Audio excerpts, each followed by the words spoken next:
cool. Is that new? And we're live. Hello. We are. That is a cool intro. I did like that. Oh, bless you. You can come again.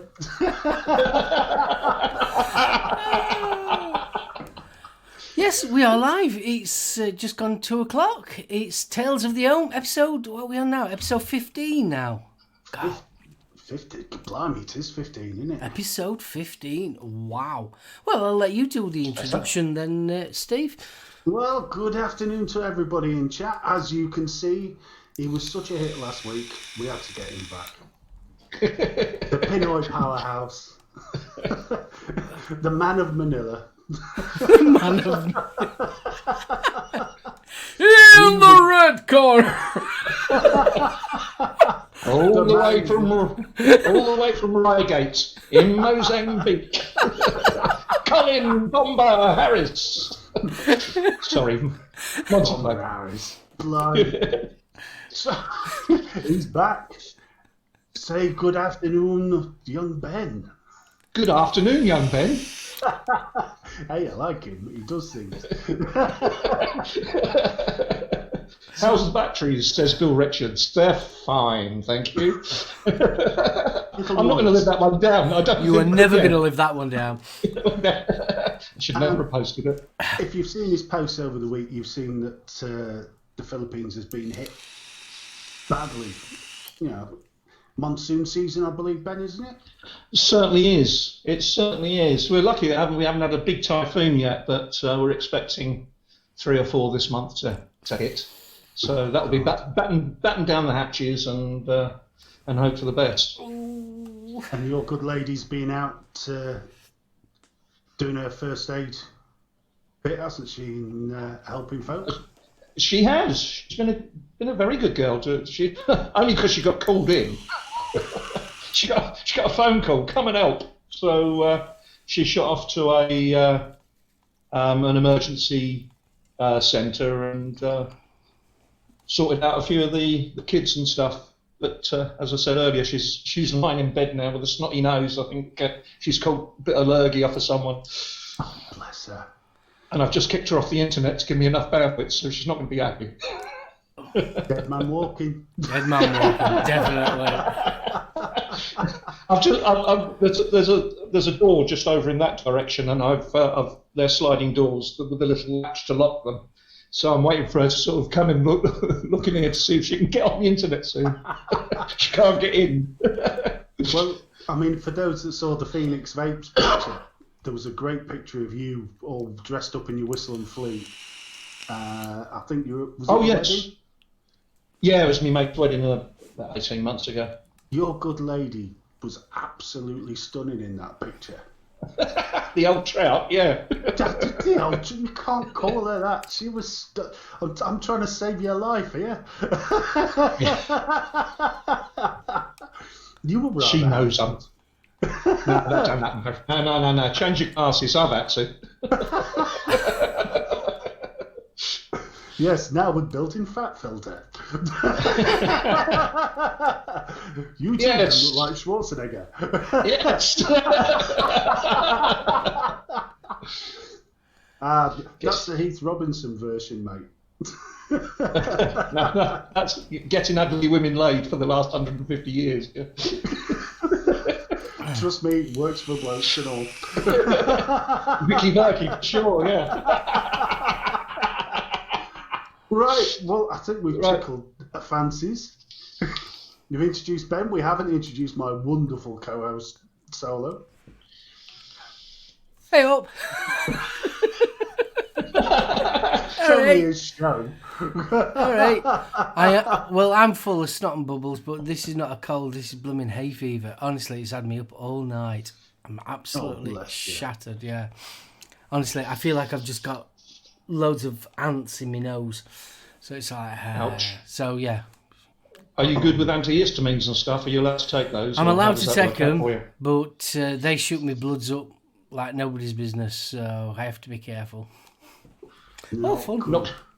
Knock you out as well? No, the ones I'm using ones called Benadryl, and they're not drowsy ones, but it just plays havoc with my bloods. because I'm diabetic as well. So Ouch. just Oh, play. I didn't know that. Yeah. So it plays with all that lot. So yeah, all fun. Oh well, there you go. Yeah. And prior to this, I've been doing the up and closes for this week's reviews. So yeah, very, very quiet. Been a busy morning for him, bless him. Yeah, pretty much. So, big welcome to everybody that's in chat. We've got Bill Richards, Chris Doyle, Gav Evans, Labworks. Afternoon, Paul. Evening, even. Afternoon, Paul. You're in it. Yeah. Evening, Paul. Yeah, he's a couple of hours ahead of me, so it's about 11 p.m. over there now, I think. Yes. Rachel, good afternoon. Did you sort the fight out on the sofa, love? Shane Davis, good afternoon. Tetley, Timmy. And Mobro, good afternoon, sir. Nice to see you, mate. Right.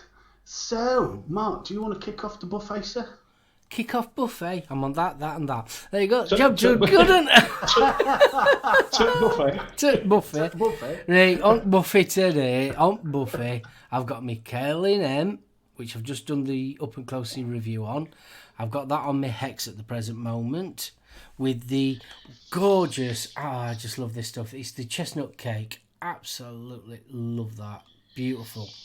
I had a knuckle test of that on Friday. That is wicked stuff. It really is.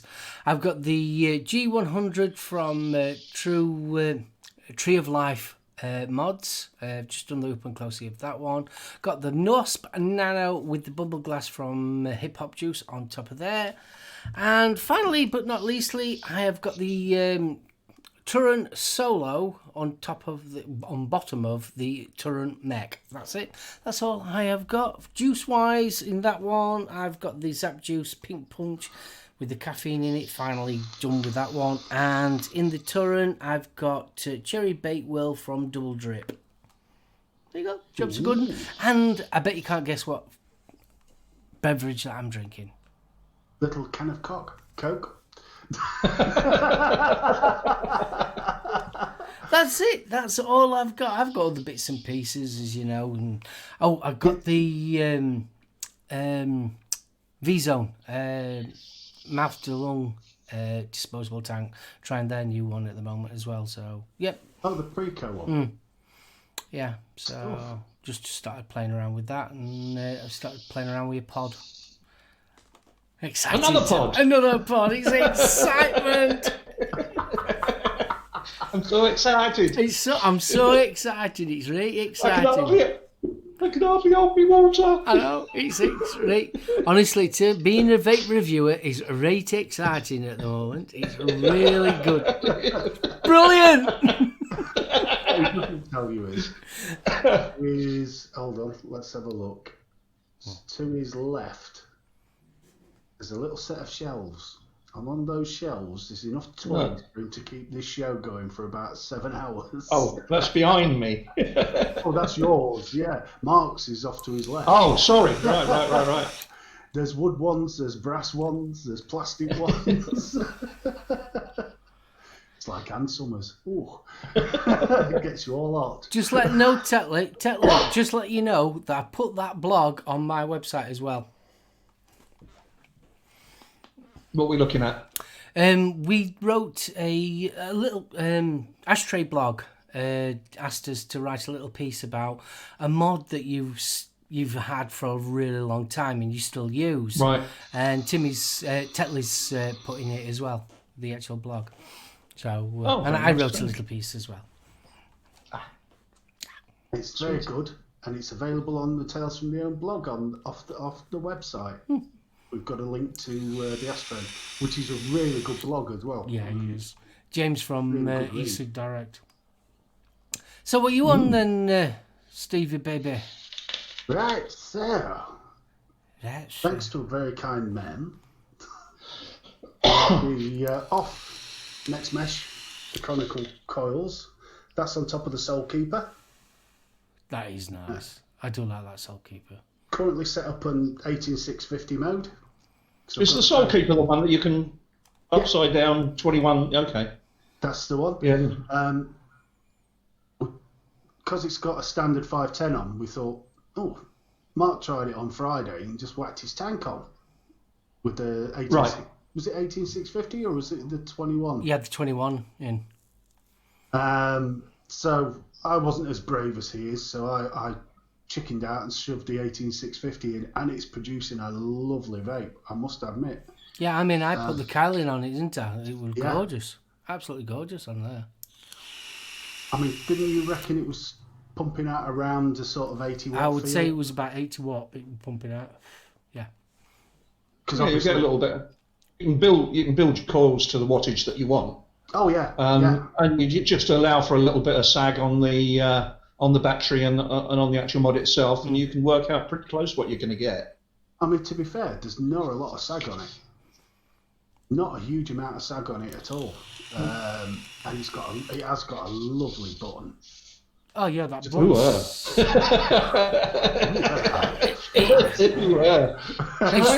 it's just like a mic check. Button.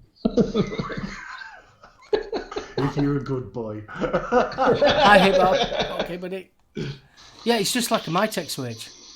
It's very, very similar to a MyTech switch. Very, very clicky, very responsive. You feel like you're clicking a button. It's absolutely banging, to be fair. 40 quid, I ain't going to argue. No. For the quality, Wow.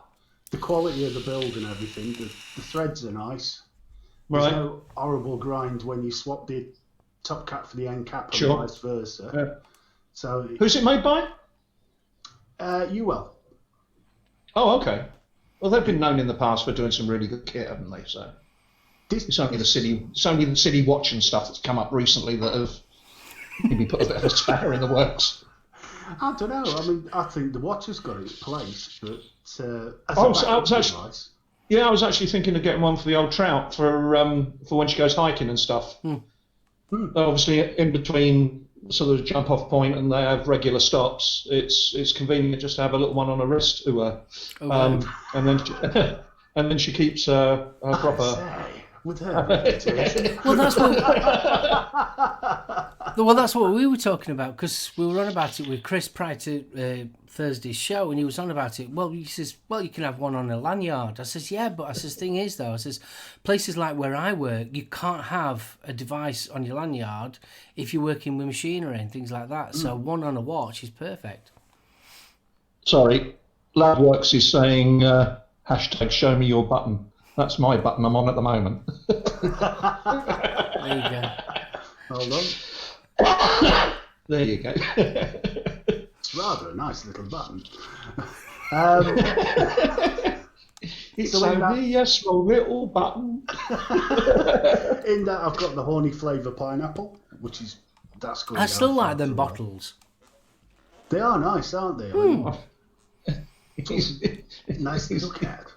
If you have a red one, he's got his rubbing alcohol out again. Thing is, though, if he has a red one, it'll look like ketchup bottle. Well, I'm seriously thinking about washing that one out for mayo. We've got the drag, and I've got the second helping of the next mesh on that, but that's got the straight glass. That's on temperature control, so I'm trying that out. That's not a bad little vape either. Flavour's pretty good, but I would say if you haven't used one, have a look at Mark's review, because he nails all the niggly points on it. You still get juice under the tip. The bloody silly, there's like a little rubber sheet over the fill hole. And the amount of juice I've had down my knuckles this morning because I haven't quite got the tip in. That's what she said. Stop it. No, I'm not going to go there. In that, I've got the old sweet shop sour cherries. That is gorgeous. That is a lovely. You mentioned that earlier. Is that the only one from the range that you've got, or have you got other stuff from the same range? No, I don't get sent stuff because I don't review. So anything I show I bought. So I've only got the one from the minute.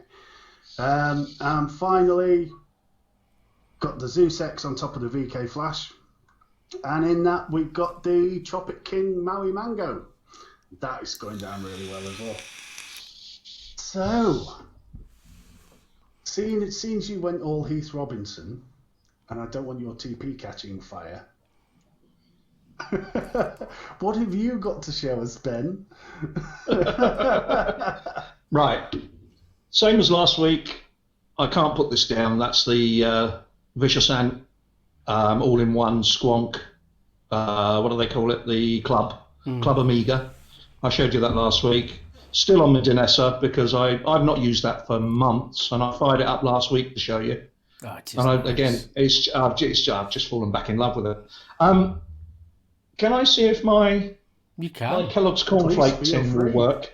If I disappear, we'll sort it out. But let's see if my Kellogg's cornflake tin will work. Right, it worked. Let me show you this. Because I've got the Dinessa out. Can you hear me clearly? Yeah. Because I'm leaning away from the mic. Yeah. I've got me Purge B2B V4 out with the skull cap. And the reason I got that, I don't know whether you're going to be able to see that on this camera. I got the, oops, which way? Guess who's the camera expert? Yeah, there you go. It's the new, what do they call that? Constant contact switch that I bought for it.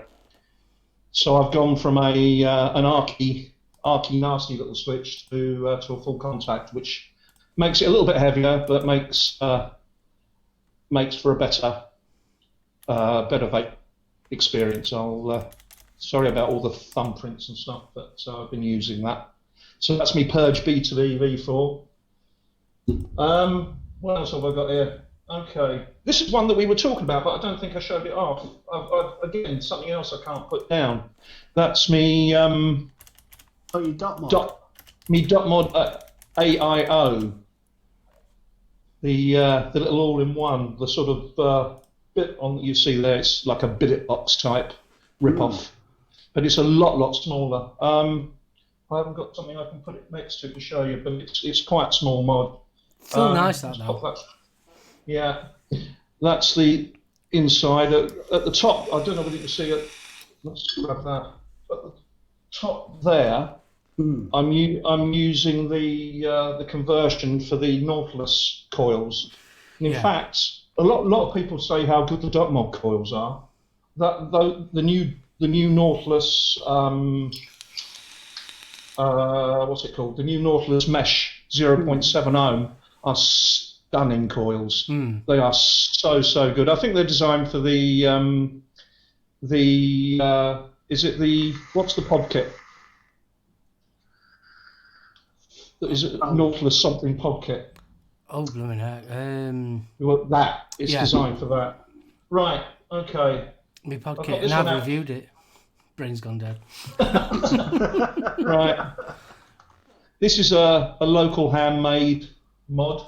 Oh, that's from nice. DPM mods. It's called the Magi. It's DNA 250. Can we see that there?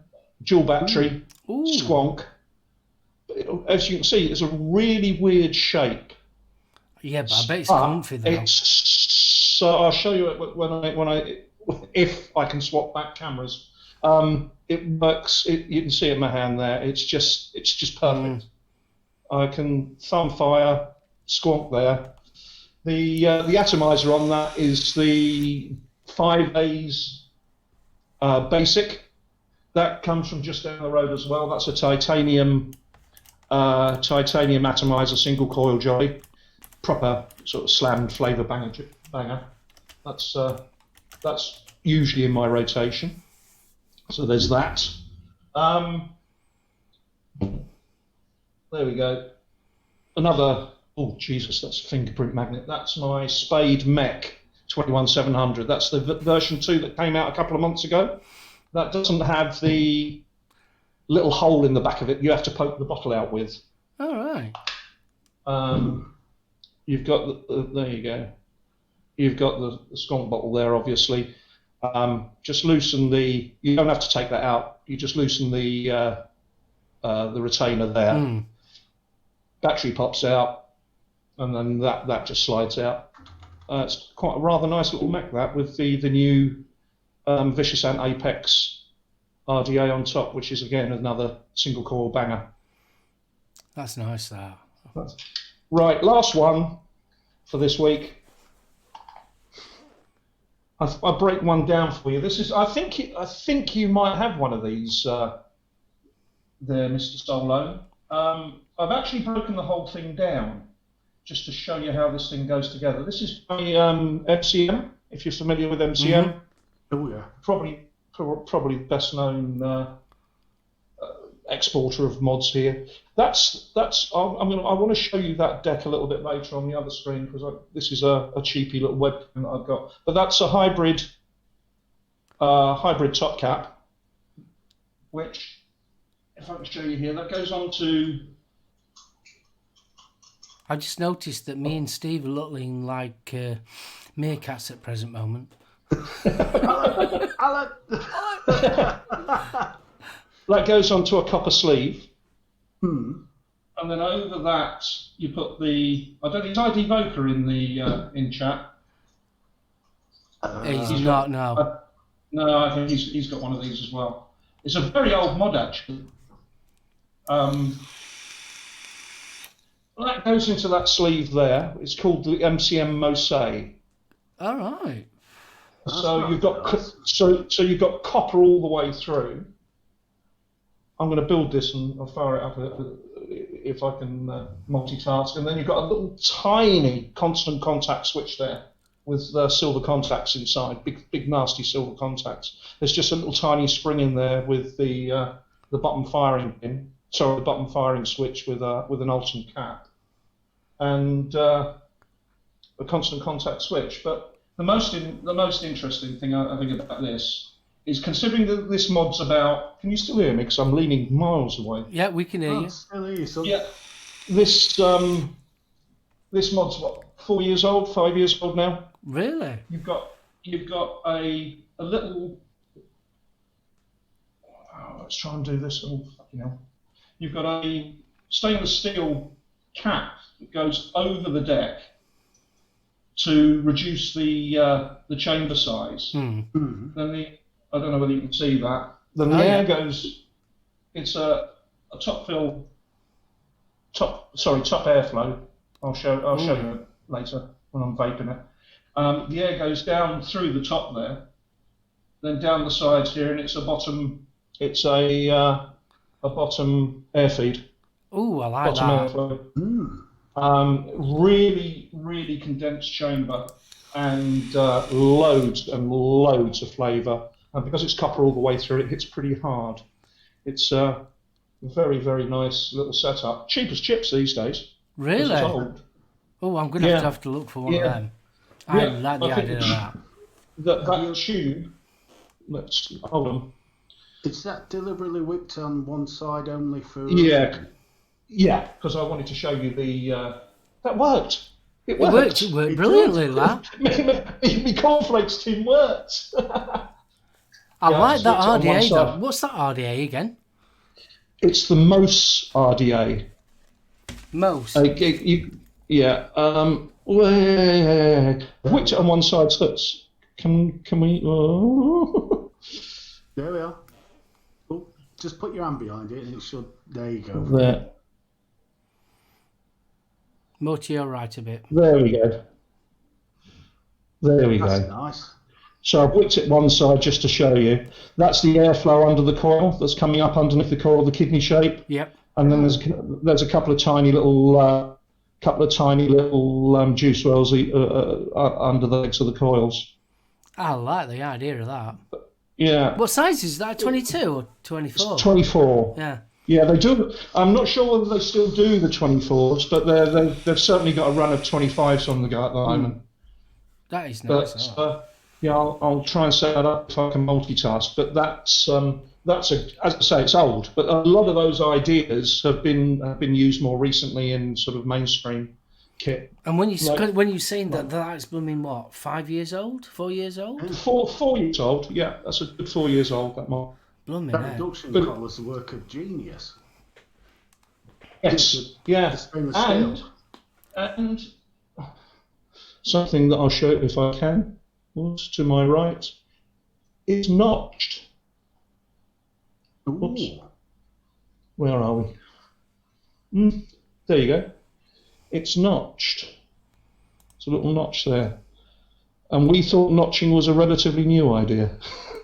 But according to hip-hop, there we go. According to hip-hop, they've stopped making that now. Yeah, I think I was speaking to the guys in NCO a couple of weeks ago. I think they've got a 25. They've got a 25 millimeter run on it at the moment. Oh, sorted. I like that. But as I say, they're not silly. They're not silly expensive anymore. I mean, the tube. I picked the tube up for $50, $70, something like that. Right. Dollars. The actual tube itself. To say But was, I've had that what 3 years or so. to say it was a cornflake tin, well, packet. It's a tin. No. It's an old cornflakes tin. Well, high praise from the Rev, our resident cameraman. Really, I can't do that much multitasking. He turned around and said that's the best buffet he's seen. There you go. There you are, mate. Yeah, so there's a lot. I've tried to keep it limited because there's more. Should anybody want to see it any other time? His head got big again. I know. I don't know why his camera keeps on. Your camera keeps on changing aspect ratio. Oh, there you go. How strange is that? I'm just seeing it on the. I can't see it on. It's literally just took the show over. I can't see it on our feed, but I just saw it on the YouTube stream. How strange is that? I don't know what's going on there. Oh, I'm not touching anything, honest, Gov. That's what she said. But I've got to admit, considering that is actually the age that it is, look what it's implementing. That's sort of like over the last sort of like year and a half, 18 months type of time. You've got the constant contact starters for starters. Yeah. I mean, everyone's. Sorry, I'm just showing you the airflow that comes down through the battery, the copper sleeve, Wow. and the brass sleeve goes over the top. You've got venting holes there, and you'll see it in a minute. But everything that's innovative. That these guys were doing it years ago. Years ago. Absolutely surprising, isn't it? That is gorgeous. That I've not seen it that before. Yeah, I forgot it was on the shelf there. That's I was wondering what to show you guys today, so I dug that out because I thought it was a little bit interesting, a little bit different. Just slightly. Ooh, thank you. There we go. Right. Monsieur l'Ambassador, you are treating us. The Ferrero Rochers will be coming out shortly.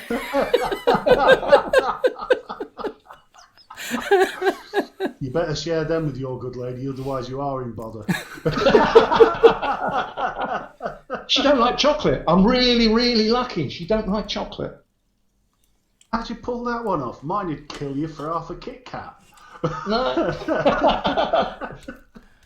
That was a proper. Sorry, buffet. I'm going to try and whip this while we're talking. Put the other side in and just throw it up. So, Steve, have you got any news or anything? Anything exciting to tell us? Well, there's not a huge lot that we didn't touch on Thursday, to be honest. What did come out on the 1st of August, which was Friday? So Thursday, wasn't it? Yeah, first. There's a very interesting article over on ECID-Click, again by Neil H, about why the WHO needs to embrace vaping and not attack it.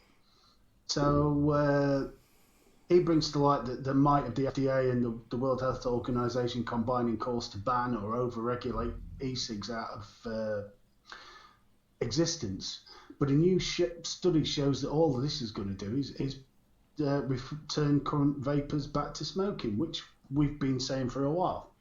Well, their last one that they just brought out, they're just dupes. I mean, what they're saying, they've gone crazy. They are so anti-vaping, it's unbelievable. Did you see the article that the WHO has, they've basically come out and said that heat not burn is not safe from their information. Basically slagging off ICOS, I guess. There were independent labs who'd already run a number of tests on concerns over carcinogens, etc., from the tips of the IQOS device. Yeah, we're basically saying it's no safer at all. Yeah. I know we've heard different stories on it, but who said that? I don't know. It's a fag dipped in PG. Of course it's the same. Of course it is. Well, Duke University study are what they're basing their claims that current vapors going back, if they're forced off vapes, will go back to cigarettes. And the thoughts, it's interesting because the study chimes with thoughts of two unlikely bedfellows, one being Philip Morris International and the other being the New Nicotine Alliance. Now, to me, this makes sense. Philip Morris, they have invested heavily in IQOS, but as Ben's already mentioned, there's still concerns over that. The New Nicotine Alliance, they've always made their standing on this very clear that it's harm reduction. Yeah. Yeah, that's how they do. I've got to admit, I was very disappointed with the NNA on that side of it, but that's a story for another day. Well, the research by... Sorry, Ben. So I was saying, wasn't IQOS, when it first came out, didn't they try and jump on the vaping bandwagon and say it was 95% safe? Yes, they were. Vaping? Yeah, they was doing exactly that. They were saying that at the expo. In fact, they were saying that at Vape Jam. When I went to Vape Jam and I was talking for the NNA, IQOS were there and they was adamant that it was 95% safer. But they were also adamant that you couldn't smoke the refills without it being in the device. I saw, what's his name, do that live on a broadcast, Empire Vapes. Yeah, Chris did that, didn't he? Yeah. So, back to the article. The lead author of the study says her findings should be a warning to those looking for an outright ban or limits on all vape products. They wanted to take a first pass at seeing what users' anticipated response to new regulations would be. And the findings suggest that while some regulations, such as banning certain flavours to limit appeal to adolescents, might improve outcomes for some younger users, the new regulations might have unintended consequences with other portions of the population. So, as we said, adults like flavour too. It's crazy. The unintended consequences are actually extremely concerning, and when you look at the data behind the figures, we have real people at risk dying from tobacco-related disease. Add to that the impact to the person's death on the family and friends, and the anti-vapors out there are literally killing people and destroying families. Little emotive there, Neil, but just a tad. The message is true. Yeah. So they looked at, scientists looked at a group of adults between 18 and 29. They were asked what their reactions would be should a flavour ban be implemented. Stricter regulation on e-cigarettes and reduction of nicotine in lit tobacco has come into force. So almost half said they'd return to smoking. So, as for flavours, if the USA, for instance, decided to only allow menthol and tobacco-flavoured e-liquids, nearly 17% said they'd not bother with vaping and carry on smoking. So, that's not as big a figure as it could have been. And the customisation of vape devices and e-liquids became an issue, 22%. So, that's almost a quarter of all those asked said they would return to smoking. So it's bad news, and if you factor in many smokers falsely believing that over-regulation must mean e-cigs are harmful, they're just killing more people. Yeah. Now, as it goes back, the WHO stance again is a claim that this claims that the stance will perpetuate smoking, and there's still some questions on why the WHO has got this viewpoint, isn't there? I just don't understand. They've got this stance of quit or die. That's pretty much it. That's their stance on it. Sorry, I'm just reading. I am moving to the Philippines if needed. Juice for the world, says Mr. Ladrat. Good man. I'll bring a boat, Paul, at the minute. So, the WHO was suggesting that e-cigarettes are undoubtedly harmful. I mentioned that last week. That's a very strong phrase to use. And some sources have reported the WHO saying e-cigs are not helping to tackle cancer and are still a gateway for young people to smoking. Read the scientific data. The data is showing that is not the case. But they're ignoring it now. They're just totally ignoring it. That is the problem. Well, the WHO's, they've been in big tobacco's pockets for decades. That's the problem. Well, this is it. And if you look at where a lot of the money comes from for the WHO, you're into what's his face, the millionaire, isn't he? Labworks has just turned around and said the WHO is controlled by biotech. Oh, biotech. Interesting. Bet Roger Daltrey never even realised. Unless you consider a bar full of baked beans biotech. So the NNA haven't held their punches, which is good because the WHO has blacklisted the NNA in the same groups as arms dealers. Really? Oh, yes. Wow. Yes. So the World Health Organization, this is from the NNA, the World Health Organization's recent report on the global tobacco epidemic will do little but perpetuate smoking by making non-combustible alternatives more expensive and less consumer friendly. Then it goes on to repeat that Public Health England has shown it's 95% safer, 2 to 3 times as effective for quitting, and confirming that the UK Royal College of Physicians viewed that vaping has a huge potential to prevent death and disability from tobacco use. The WHO report reiterates the discredited argument that e-cigarettes are a gateway for young people to start smoking. Only last month, research published by anti-smoking charity ASH found that vaping remains uncommon amongst young people and is almost exclusively confined to current or past smokers. Most teen vaping is experimental and short-lived, which is where the American studies get their figures from. Exactly. And Deborah Arnott, chief executive of ASH, saying at the time, we need to be more vigilant and continue to monitor e-cigarette use amongst young people. However, smoking prevalence amongst children and young adults in Britain has fallen substantially, new teeth please, since 2010, which does not indicate that vaping has been a gateway into smoking. Of course not. So, the NNA chair, Martin Cullip, called the WHO to task, and I love this. The UK boasts some former 1.7 million former smokers, and they number 1.7 million, who have converted to exclusively vaping. It's extremely likely that this behavioural shift has been driven by the availability of e-cigs and their promotion by public health in the UK. If the WHO truly wants to drive down smoking rates, it must consider the growing body of evidence that vaping is an effective way to help people quit. And the WHO and tobacco control lobby seem to have abandoned health altogether in favour of just attacking the industry. But you can't argue with that. But true. You know, absolutely very much so. And the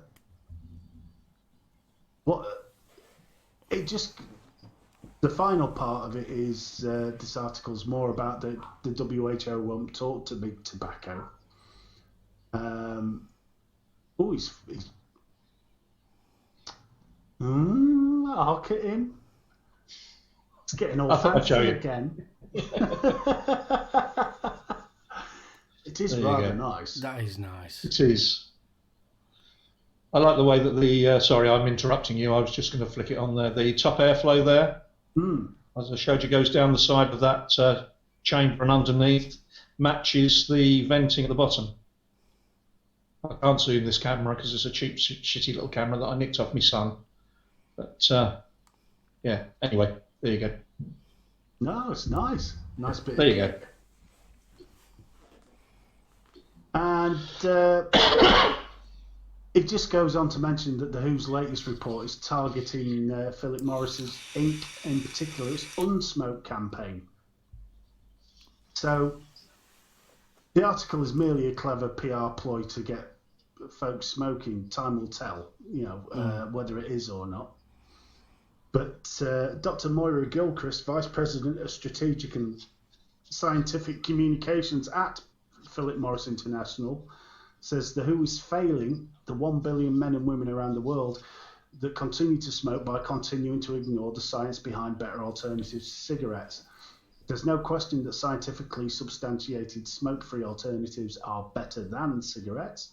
The WHO is perfectly situated to encourage independent research and provide science-based recommendations for smokers. Instead, they closed down dialogue on promising alternatives to continue smoking, choosing instead to focus solely on pharmaceutical industry products. There, and she's nailed it there. That's from PMI's. It says it all, doesn't it, really? Yeah. It says it all. But that was the only really new, interesting piece. Now, I know Ben wanted to... One of the reasons we asked Ben back on was you wanted to talk about some of the difficulties Philippine vapers are going to be facing soon. Yeah, all right. You caught me a bit off guard there. Yeah, okay. I'm good at that, kid. Yeah, got some interesting stuff going on over here at the moment. We're about to get the first wave or first line of taxation because the market here has been totally unregulated thus far. There's been a small import duty, if you will, that's been applied to people that bring stuff in bulk. So distributors and online sales, bricks and mortar, anybody that brings stuff in bulk have had historically a tax, which has basically been $50 for whatever they bring in one parcel. So if they bring a whole container in, it's still $50. If they bring a commercial quantity in, which is, 10, 15 mods, it's still $50. So that's what we've had historically, which has been rather nice. But I think Altria and Philip Morris International PMI have been starting to have a word because they grow a lot here. There's a lot of tobacco grown here, and Marlboro is grown in the Philippines or produced, I should say, there's 6 factories here, produced for the whole region here. So we have got the first wave of taxes come in. Based on that, we are lumped in with tobacco. Wonderful stuff. But funny enough, IQOS is not. And Really? IQOS is not. It's exempt. And the other thing that's just happened is about 2 weeks ago, Juul was launched here and has gone straight into the mum and pup stores, the 7-Elevens, the Mini Stop is the local brand here. Gone into Mini Stops. No other vape gear can go into there. And there's rumour that Juul will be put alongside IQOS and won't be taxed either. I wonder where that comes from. Next up, we have an organisation here. Again, as I said before, foreigners can get deported for getting involved with politics. So I have to be fairly careful with this. We have an organisation here called PECIA, PECIA, which is the Philippine e-cigarette industry association, and that's made up of people that are modders, importers, juicers, bricks and mortar stores, some of the larger chains that we've got over here, and they talk directly to the local version of the FDA, which is called the FDA. And they've been negotiating with them over the last year or so. And the situation as it stands right now is that a few months ago, the FDA denounced all British studies the Royal College of Physicians, basically saying that it was all hearsay and guesswork and wishful thinking. And apparently, according to the announcement here, or to one of the meetings that the Pesci guys went to, apparently the FDA have actually said that their findings were flawed. I'd like to see some evidence. I'd like to see some evidence of that. But anyway, based on the back of these findings and basically rubbishing the UK's findings and all the rest of it, we're going to get TPD, or the equivalent of. They've basically ripped off the UK's TBD, and starting in October, we are going to get 2 milliliter tax, which to me and most of the sort of Filipino vaping community is not a real big deal, because most of us don't use tanks. Only the little high-end, locally made 22 millimeter RDTAs and stuff, which are typically 2 milliliter anyway. We can get all the China, as I said last week, we can get all the Chinese stuff over here if we want to, but it's not the biggest seller. So we're going to get 2 milliliter tanks, 10 milliliter bottles, and all the rest of it that they could find under TPD, reducing because typically we get US NIC here, so we'll get NIC in 100% form, PG based. Unlike I think the UK 72 or was 72. Yeah, 72, am I right? Yeah, 72, 75, like that. We get 100 over here. That is now reduced to 20. Funny enough, 20 milligrams. And the same with pods and stuff. Whether that's going to affect Juul, because we're under US Juul because of the history of the Philippines with the US, which are 50 milligram pods. Whether that's going to affect them or not, we don't know yet. But as far as all other pods that come for, the enclosed pods and stuff that come from China, it's all limited to 20 mil. That's going to be interesting. Sorry. That's going to be interesting to see if there's still 50 mil. Yeah, that's interesting, but that's what we're going to get hit with in October. But I mean, at the end of the day, looking at what's going on in the States and what's going on in Thailand and Singapore and all the rest of it, I don't give a damn. I really don't. I mean, I can live with that. I mean, I vape Nick Salts 20 minutes. I can drop from 25 to 20 mg Nick Salts.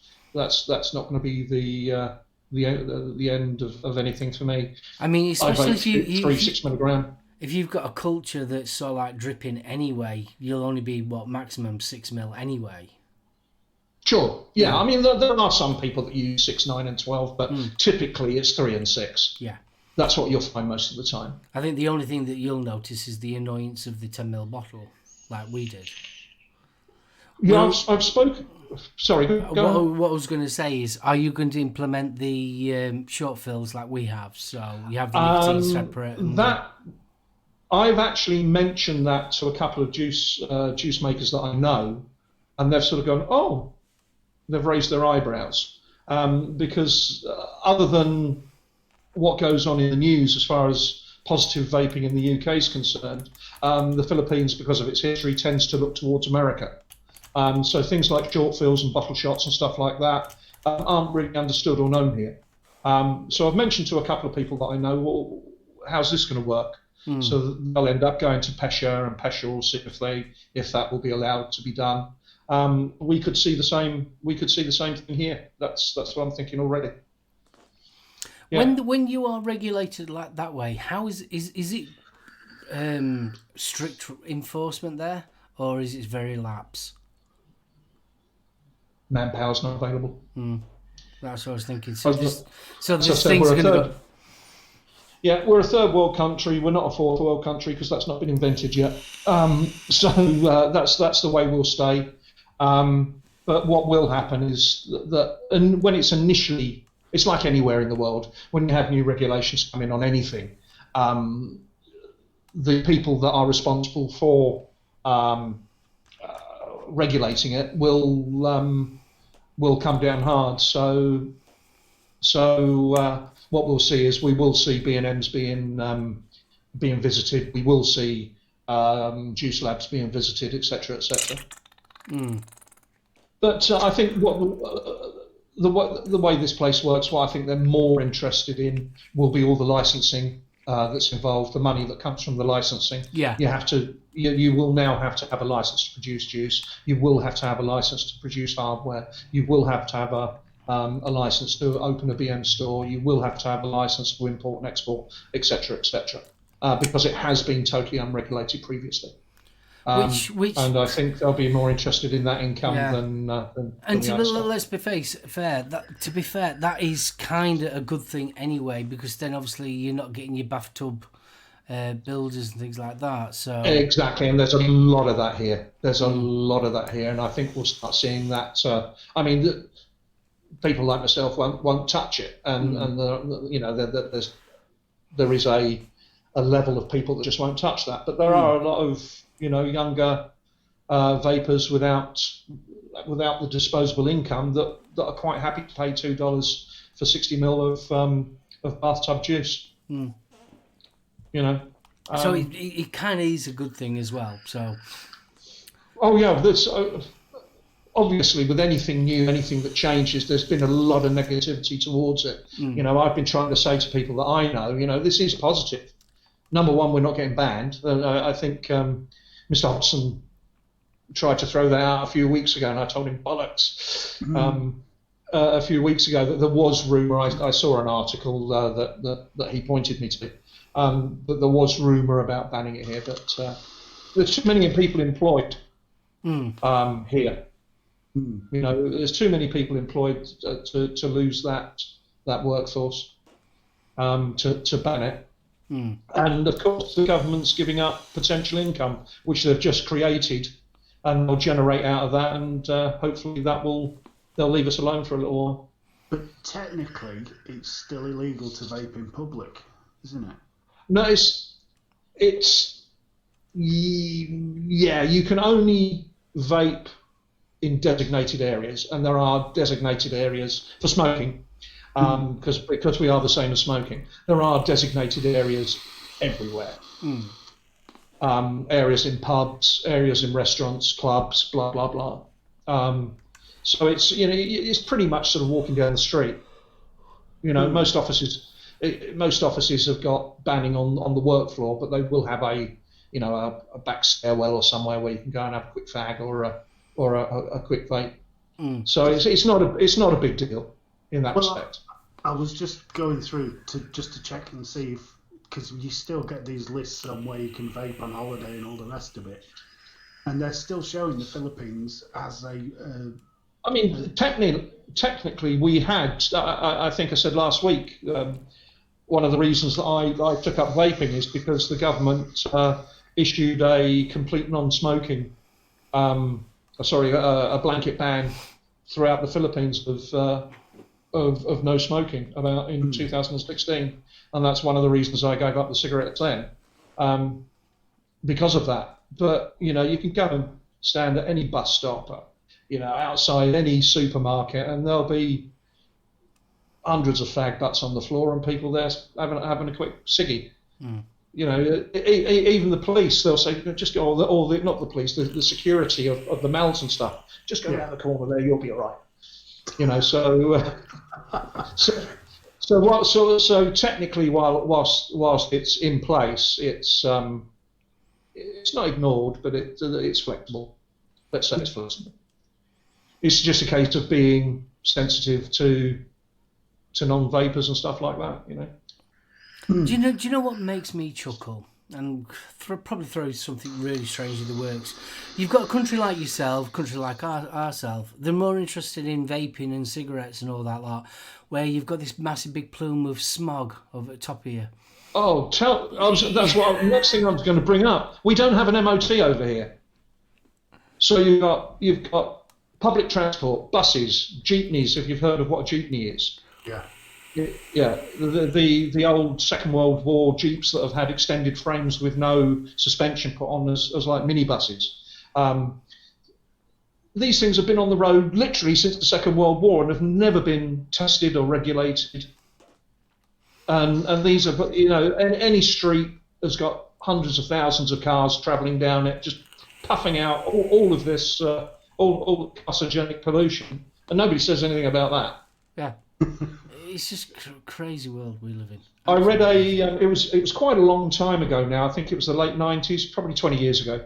I was big when I lived in the Middle East. I was big into Cuban cigars and that sort of stuff, and nice Italian pipes and that sort of stuff. And I used to read a magazine called Cigar Aficionado. I don't know whether you've ever had that in the UK.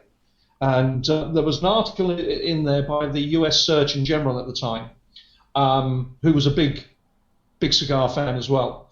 And he basically laid out with all the chart. I've been trying to find it online, but I can't find it digital anywhere. And I haven't the magazine still. But he basically laid out all the details and everything. And if I remember correctly, I'm pretty sure I'm right, one gear change of a combustion engine on the US roads, now considering that they have the equivalent of an MOT and all the rest of it, one gear change of a combustion engine on the US roads puts out more carcinogens than 100 cigarettes. Wow.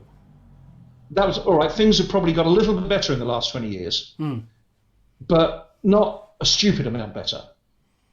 Yeah. And when you put that into context of what a cigarette's puffing out, what a vape's puffing out, fuck all, and they're doing nothing about that. It's because I suppose it's the lifeline of the planet. You've got to have transport, blah blah blah. But they were the figures that the Surgeon General put out in Cigar Aficionado. Frightening. It is frightening because let's face it. I mean, they're more interested in what we're doing than sorting that problem out, which is sort of like the big elephant in the room. Sure. Well, you put on top of cars, boats, planes, trains.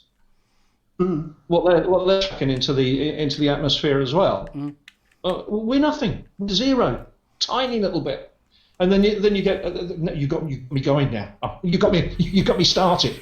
Then you get some old bird walking down the side of the main road with her pram starts doing this when you walk past with a vape, and she's right next to all the traffic.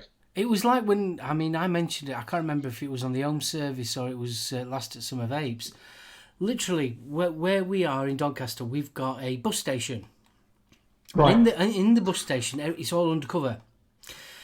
Right. Where the actual buses drive, it's like a bridge from one terminal to the other terminal. Right. And above it is shops. So it's basically a tunnel. You're not allowed to vape or have a cigarette in the actual terminal, which is fair enough. That's fine. Anyway, one day we was catching the bus. Lovely diesel motors. Yeah. Our bus was cancelled, and we had to wait for the next bus, which was only another 20 minutes. But we'd already been waiting prior 20 minutes before. Anyway, so I thought I'll have a quick vape outside next to one of the buses. I got told off and told to stop vaping next to a bus with its engine running. There you go. Same story, but you told it a lot better than I did. Yeah. I kid you not. This bus was turning over. It was idling away. I was having a quick vape, and I wasn't chucking clouds or anything like that. I was just, normal vaping. And yet, came over the tannoy, not allowed to smoke, and then a bloke came up and told me to stop smoking. Well, stop vaping. Right next to not right next to an 8-litre diesel engine. Yeah. Oh. Now, going back to something that you've raised previously, butts. Mark's raised this previously. Yeah. I actually found a very interesting article on this, and I've just put the link up in chat. By Very Well Mind, and they go to talk about why cigarette filters are bad for the environment, and it's a cellulose acetate, but obviously filters are designed to absorb tar and the various chemicals. So there's a couple of facts in here, and quite interesting. So most cigarette filters contain a core of cellulose acetate and 2 layers of wrapping of paper or rayon, yeah. chemicals are added to the cigarette paper to control the burn rate, so you've got that in the butt as well when they get chucked. But apparently, Clean Virginia Airways conducted a study, and just one cigarette butt in approximately 2 gallons of water is lethal to the water fleas, which are a tiny crustacean, and the tiny bits of tobacco left attached to the cigarette butt. Cigarette filters carry more toxins than the filters do themselves. Cigarette filters are a threat to wildlife that could ingest them, and to small children who may eat them if they're in reach. Bit of a stretch, guys, but nice to see that being thrown against the smokers rather than us for once. Another thing on that subject as well. I'm a little bit old for it now, but I used to do quite a bit of scuba diving. Yeah. No, nothing fancy. I learned to scuba dive in the Middle East, and have done a little bit locally as well. Not a lot, but I have. And back in the day, I was a smoker, obviously, and I always thought that just the feel and look of a butt, it's biodegradable. So a couple of times I used to have a fag on the boat and chuck the butt in the water, thinking it was biodegradable. thinking it was biodegradable. But the fact that, as I had it explained to me in no uncertain terms, they're not. They last in the water for God knows how long. Not half-life, but they float. They don't stink. And I was talking to a friend of mine, a good mate of mine, he's actually on a. You bringing this up made me think of it. He's on a liverboard over in Indonesia at the moment, out of Bali, and he said the pools offshore, pools of cigarette butts, just stretches for meters and meters and meters and meters, where it all collects up with the plastic and the bottles and stuff like that in the different currents and the different streams. And he says it should be on TV all the time, these things, and they're not. Just tons and tons and tons of butts that are just floating on the sea. I mean, horrible. This was one of my arguments when we got the TPD here, and it was 10ml bottles, and it's increasing the plastic completely. And we are being told to reduce our plastic. But they're actually promoting use more plastic. Question on that subject. I've not been back to the UK in years, so I've not seen how you guys handle it. But what a couple of the juicers are looking at here is to put their branding on a small cardboard box, put 10 ml bottles in a box, and sell that as a package. Yeah. That's what they do. I'm assuming that you guys would be doing the same thing as well. Yeah. Even more garbage. What a stupid idea. Well, you know, dinner ladies. You must have heard of dinner ladies. Yeah. Well, that's what they do. They have a pack of 3, so it's 30ml, but so you got your bottles with the paper wrapped around them, because obviously you have them pull-out ones. So and then the cellophane around that. Cellophane around that. Then you've got your box, and then cellophane around that. And you've got a sheet of instructions as well. Oh, yeah. Oh, right. Yeah. Oh, that's, yeah.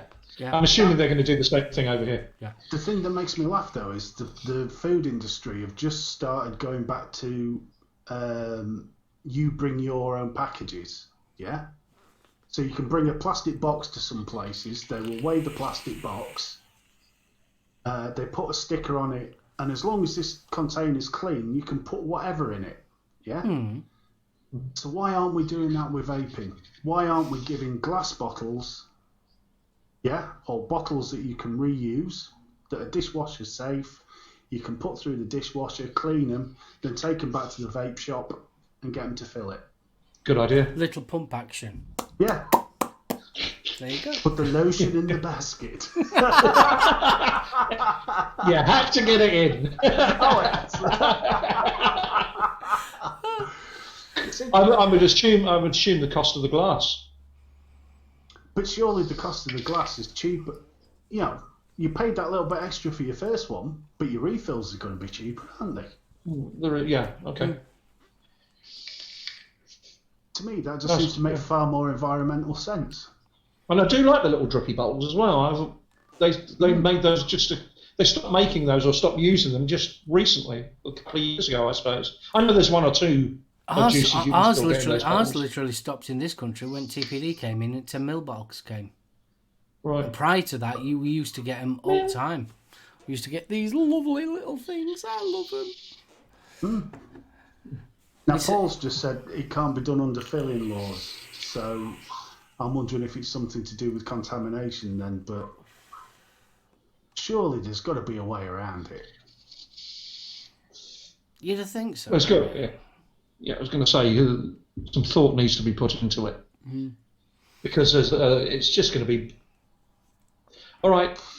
Well, I've got one here. I've got a 50-50. I can't see it there. I'll grab it. I have actually got a 10 ml bottle because you can buy 10 ml bottles in the Philippines in the same way as you can buy one cigarette or a packet of 3 or a packet of 5 proper packets of 5 cigarettes because of lack of disposable income here. So there is room for 10 ml over here, but nobody's going to. Well, very few people are going to buy just one bottle. Here in the They're UK, going to buy a pack of 5 or a pack of 10. Here in the UK, they got rid of packs of 10s. Can't buy a pack of 10. You've got to buy a pack of 20. On the cigs, yeah. On cigarettes. Oh right. Okay. 10 were deemed to be tempting to children. That's what I used to buy when I was a kid. Yeah. So yeah. Saying that, we used to go to the shop and buy a couple. Yeah. Those are the days. Yeah, we get 5 in a pack here, and just like a little cellophane wrapper with the logo on the packet. And it's usually the street vendors on the street corners that hawk those. But they're still available. No, I mean, there's surely you've got far more clever people than I sat in these offices. You and me put together, mate. Solutions to various problems. So has to be an economic reason for the companies as to why they continue to produce these little plastic bottles. Oh, they love it because it's more money. Trust me, that this is the problem that we are going to start facing. Obviously, consumers. I've got a horny pussy trying to get in here. Sorry, I've locked the door, and I've got a cat in. I've got a young cat in heat that's trying to scramble her way in. She wants a piece of me. It's very distracting. Matron, please. Just saying, as it is. Yes, thanks, Bill. One for me. I say. Ding dong. Oh, God, now you're going back a bit. Ding dong. I say, ding dong. Oh, man. I mean, I'm just checking now on the TPD with the... Because I know the TPD says you can only sell 10 mil if it's got nicotine in it. Yeah? But there's nothing to say that you couldn't refill 0 into a bottle and make it yourself. Surely. I can't find anything that... It's going to be real tight little numbers, though, isn't it, on a 10 ml bottle? Yeah, but you wouldn't want to refill a 10 mil, would you? You'd be looking at 100 mil. Oh, sorry. That's what I thought you were saying, that you can refill. Yeah. I mean, it'd be one punch. I don't know whether it's going to. I don't know whether it's going to affect it. We've got a number of I don't know, online stores here that sell the usual juice brands or the concentrate brands like Inawara and Capella and all the rest of it, and your nicotine and your VG and your PV and all the bits that go with it. I don't know how that's going to be affected, but you can buy litres of Nick from them. Whether they're going to be affected or whether they've been anybody's thought of them. Oh, I shouldn't have said anything. All those Filipinos watching me now. If you're lucky, they will just literally bring across the TPD, and if they do that, then that leaves the short fill. Yeah, well, that's what I'm loophole. talking to. That's what I've been speaking to a couple of friends about. You know, can we do this? Not just for their benefit, me sort of sharing my experience, but also for my convenience as a vapor. You know, I'm more than happy to go and pick up a 120 ml bottle that's short filled, and then either buy Nick or get a Nick shot or whatever. I mean, that's how you've done it. For how long now? 3 years, 4 years? Yeah, that's how we've been doing it. I mean, the guidance I'm seeing here is TPD forbids the sale of nicotine-infused e-liquid in containers larger than 10 ml. Short filling bottles are larger. Right. There is no law in the UK against the possession of large quantities of nicotine-infused e-liquid, simply its sale. Interesting. Ah, so you can make it. It's essentially what they're saying. You can make it. You can't flog it. Right. You can't flog it in larger amounts. It has to be the 10 ml bottle. I've not seen any of the actual detail yet because it's of what's going on here, but it sounds like they've just lifted paragraphs out of what the UK and the EU are doing, and are going to apply that. Now, I'm sure they haven't thought of all the loopholes. Well, if you're interested, mate. Yeah. I have. Oh no, that's the wrong one. That was the link to the SIG books. You don't want the link to the SIG books. You want this. It's horrible. Hey, mate. There's a link to the TPD as produced by the UK Gov. Right.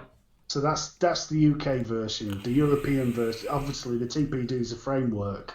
So individual countries have got different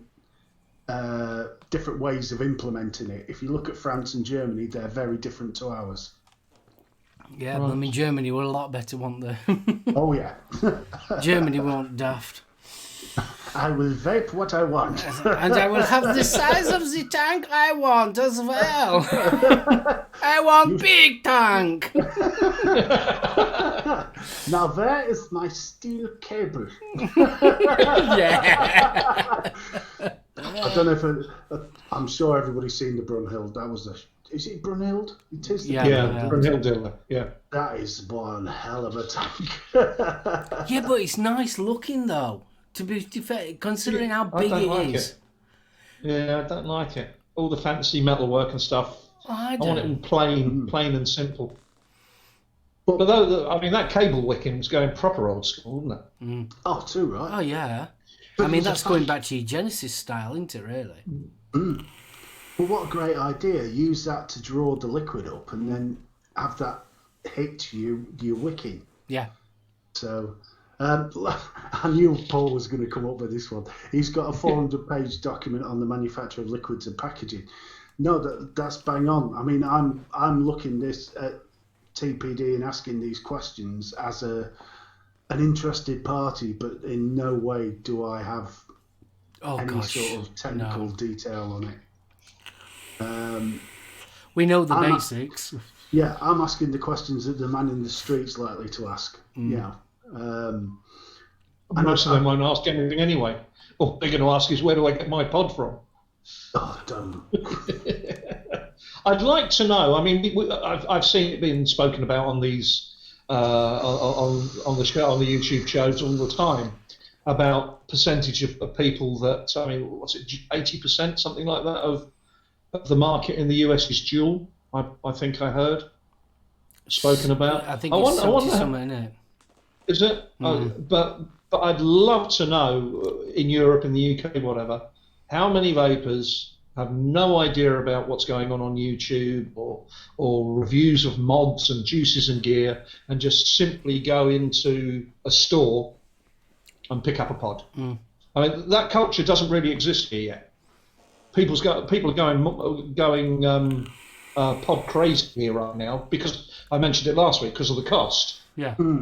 But because the culture has been... Believe it or not, for me personally, for what I see looking around, you've got a certain generation that's slightly a bit older than me They are still vaping on a... A bit older than you. You mean me? Yeah. Okay.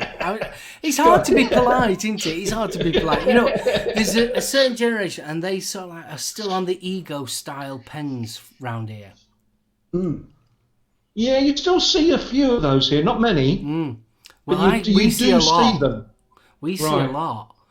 You Yeah. don't see many with pods, but and then you've sort of got my age group and Steve's age group, and younger. They're on your box mods. They're on your SoulOhm tanks. That's what I see. Yeah. You know, you go into town and things like that. And very much so. Yeah. But as I say, pods are taking over here. But because of the existing culture, and as I say, you can't buy pods in in stores and stuff here. You've got to go into a bricks and mortar. Yes, there are some stands in malls where you can buy them, but they're sitting next to your coils, your RDAs, your mods and juices and all the rest of it. So it's not. People are what I'm trying to say. People already understand how it works, and they can go online and get their pods and all the rest of it. But it's big, and it's getting bigger, but it's not sort of leading the way. This is what I'm trying to say. It's not leading the way in vaping over here. I mean, by any stretch of the imagination. I'd love to know in the UK how many people haven't got a clue. They just go and get their pod. They buy their packets of coils or whatever and just vape on their merry way. You'd probably be surprised that is the majority.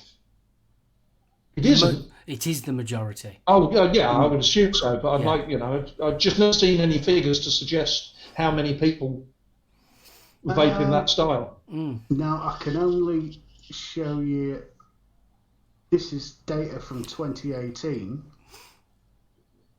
but... There you go, Bill Richards. Yeah, go on. But, if you have a look at that link. The BBC did a forecast on closed tank and open tank systems. Closed tanks being defined as ready-made refills, so the closed pods. Yeah. And by their efforts this time last year, they were showing that by 2019, you'd probably be looking at a 60-40 split. Really? Oh, a lot closer than I thought it would be. Yeah. Okay. Yeah. Okay. Which that's based on figures obviously in 2018. I would say the increase in pods has probably skewed those figures slightly. The increase in pod systems, but would they class the refillable pods as a closed system? In which case, that 60-40 is probably about right. Yeah, you need to see the definitions. Yeah. Okay. But it's an interesting little article to look at, especially given that it was done last year. But they're showing sort of... they did a survey of 3,000 regular e-cigarette users in 2015. And it was the B&Ms that were definitely ruling the roost when it came to refills and devices. I would argue that probably supermarkets have increased their percentage share in the market by then. I mean, you look at here. I mean, all supermarkets you can buy e-cigarette stuff. All of them, and then also interesting. Even your Poundlands. Oh, God, yeah, somebody's mentioned Gamp. It's Poundland and B&M discount selling to the majority, not vape stores. I mean, we've got a pound shop here in this country, and they sell, is it 88 vapes? Yeah. And they are still using your Egos and C4 style vaping kits. Right. And it's literally £1. And the juices for 10 mil are £1. £1. Ooh, where did that come from? The other thing you got to think about, and it's been mentioned a few times, is that when you're buying that sort of thing in those sort of environments, the person behind the counter hasn't got a Scooby. Oh no. On what they're talking about. No. Is this any good? Well, I've got a little bit of interest while you're talking about that. I've got a little bit of interest in. I'm not going to name names or anything like that, or anything, but I will say it's in Doncaster. There's a certain in Donny. There's a certain shop that's wanting a sales assistant, and a certain person that I know applied for a job. And the question they asked first, do you know much about vaping? And this certain person turned around and said, a little bit, but not a lot. And he turned around and said, oh, that's good, because we don't want people that know too much about vaping. I'll leave that bombshell there. Just thought I'd let you know. And that was a vape shop? That was a vape shop in our Doncaster town centre. Let's not go there. I'm silent. That's one good thing here, because of the historic sort of Met culture and everything that we've had for a long time. You go into any vape shop here, and they know the basics as a minimum. Most shops that I go into, these guys know what they're talking about. You see, they have to, because they're still alive. They haven't blown themselves up yet. The problem with our culture, they don't want them to know, for the simple reason they just want salespeople. Yes, sure. No, I appreciate that. Yeah, no, I understand that. So you get somebody that knows about vaping like I do, or Steve does, or yourself, we would probably steer them to a more Don't sensible... ask me for batteries. No, I wouldn't. No, definitely not batteries. We would probably direct them to a more sensible, that's more applicable to them as where they are in their vaping journey, whereas the actual shop wants you to sell this. So obviously they just want a salesperson. But yeah, I thought that was quite interesting, that, because I've always believed that a vape shop should be almost like, the knowledge should be like someone from a chemist. If that makes sense. Yeah, absolutely. That kind of knowledge. A pharmacist assistant, or whatever you want to call them. Yeah. I've always thought that. Yeah, absolutely. Yeah. And it seemed like with, I don't know, most people will remember proper tobacconists. You could go into a proper tobacconist and they could tell you about. You see, we used to have a tobacconist. I think it's still there in Doncaster, and they had absolutely different blends and all sorts, loads and loads of, and it was so like interesting because they could tell you the difference of this blend to this blend, and it was a bit more than just buying a packet of cigarettes. And I always thought that vape shop should be more like that. Yeah, I used to when I worked in the city. There was it's on you know the building that's on the tin of Old Holborn, the old Victorian building. That was. When I worked in London in the mid late 80s, that was one of these tobacconists that you walked into, with the big jars with the different type of tobaccos, and I actually had my own blend made. So I used to go in there once in a while, and the guy I can't remember his name now. It's an old fella, like Mr. Ben, the guy in the Mr. Ben shop with the chain round his neck with his glasses, and I used to go in. Usual, and he'd just go to the jars and mix up my blend for me, and I'd walk out with with a little pouch with a really nice blend in it. Very, very nice. I know exactly what you're talking about. But adults don't like flavours.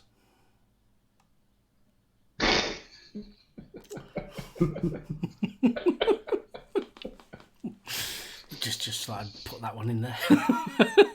Yeah, the difference is those. If you've got experience of that, you can't reproduce those flavours in e-liquids. No. I mean, it's not like when I lived in the Middle East. You go and have a hookah with apple and cherry blossom or flavour tobacco. It was nothing like that. It was just different types of tobacco, burley tobaccos and brindle tobacco, and this, that, and the other, and you'd mix up a flavour. I don't think what's his name might be able to tell us, Labworks or perhaps what's his name that makes his steeped fresh tobacco Les Picking flavours. Yeah, Les Picking. He's doing Les Picking. That's it. how close those tobaccos are to the actual flavours. I'm sure it loses something, it changes. It must do. Because you're mucking around with compounds. And... Yeah. Tetley's tickled on an interesting one that's been flying around the internet about the young lad that vaped 2 dual pods a day for 2 years and had a stroke. He says, we believe nicotine isn't too bad after all, but surely this is proof that too much is bad. How many there? 2 dual pods a day for 2 years. What was that? But the young lad's vaped two pods a day for 2 years, yeah? Mm-hmm. And he's had a massive stroke. Now, Are we back? Yeah, you're still there. Yeah, you took over the page again. There's not enough information on whether he had pre-existing conditions, etc. Because to have a stroke at that age, normally there's an abnormality within his cardio system, yeah? But there is a lot of evidence that nicotine has a different effect on different ages. Oh, yeah, I've heard that one. The younger you are, the more susceptible you are. So yeah, but also sugar's the same. Sugar affects your brain at a younger age.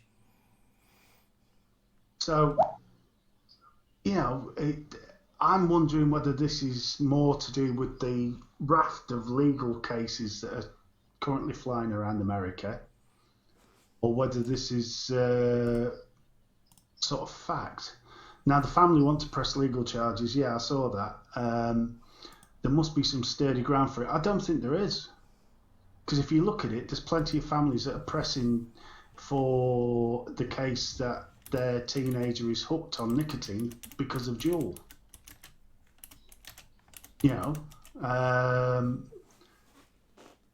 I've seen stories, whether there's any facts in them or not. I mean, there's a lot of talk about energy drinks. There are stories that, if you consume a large amount of these energy drinks during the day, you run a risk of heart issues and palpitations and all the rest of it because of the taurine and the caffeine and all the additives. It's all right, Steve. I'm just having problems with Ben at the moment. You're back, Ben. Oh, he's froze again. Yeah, it's